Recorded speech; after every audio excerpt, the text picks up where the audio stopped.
Megastar Chiranjeevi Anil Ravipudi కాంబోలో వస్తున్న చిత్రం కోసం ఫ్యాన్స్ ఎంతగానో ఎదురు చూస్తున్నారు. అనిల్ చేసిన సంక్రాంతికి వస్తున్న సినిమా బ్లాక్ బస్టర్ హిట్ గా నిలిచింది. ఈ చిత్ర విజయంతో విక్టరీ వెంకటేష్ తో హ్యాట్రిక్ విజయాలు నమోదు చేశాడు అనిల్ రావిపూడి. ఇప్పుడు చిరుతో కూడా ఆ రేంజ్ హిట్ ఇస్తాడని భావిస్తున్నారు. ఈ సినిమాతో వింటేజ్ చిరు మరోసారి ప్రేక్షకులను అలరిస్తాడని మెగా ఫ్యాన్స్ భావిస్తున్నారు.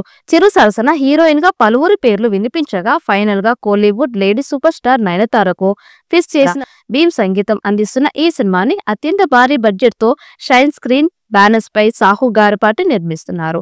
చిరు అనిల్ సినిమాని 2026 సంక్రాంతి కానుకగా రిలీజ్ చేసేలా ప్లాన్ చేస్తున్నారు. ఈ సినిమాలో చిరంజీవి తన అసలు పేరైన శంకర్ వరప్రసాద్ పాత్రలో నటిస్తున్నారు అని సమాచారం. ఈ cinema comedy action family entertainer genre లో రూపొందుతోంది. 90 రోజుల్లో పూర్తి చేసి 2026 సంక్రాంతికి విడుదల చేయాలని బృందం లక్ష్యంగా పెట్టుకుంది. ఈ చిత్రానికి సంక్రాంతి అల్లుడు అని టైటిల్ పెడతారని సమాచారం. దాంతో అంచనాలు భారీగా ఉన్నాయి. ఈ సినిమాతో 300 నుండి 500 కోట్లు కొల్లగొట్టాలని మేకర్స్ ప్లాన్ చేస్తున్నారు. మరి ఈ చిత్రం ఎలాంటి రికార్డ్స్ క్రియేట్ చేస్తుందో చూడాలి. ఈ వీడియో మీకు నచ్చినట్టయితే లైక్ చేయండి, షేర్ చేయండి. మరిన్ని అప్డేట్ కోసం మన ఛానల్ ని సబ్స్క్రైబ్ చేసుకోండి. ఈ వీడియోపై మీ అభిప్రాయాన్ని కామెంట్ బాక్స్ లో కామెంట్ చేయండి. నోటిఫికేషన్ కోసం పక్కనే ఉన్న గంట సింబల్ని గట్టిగా నొక్కండి.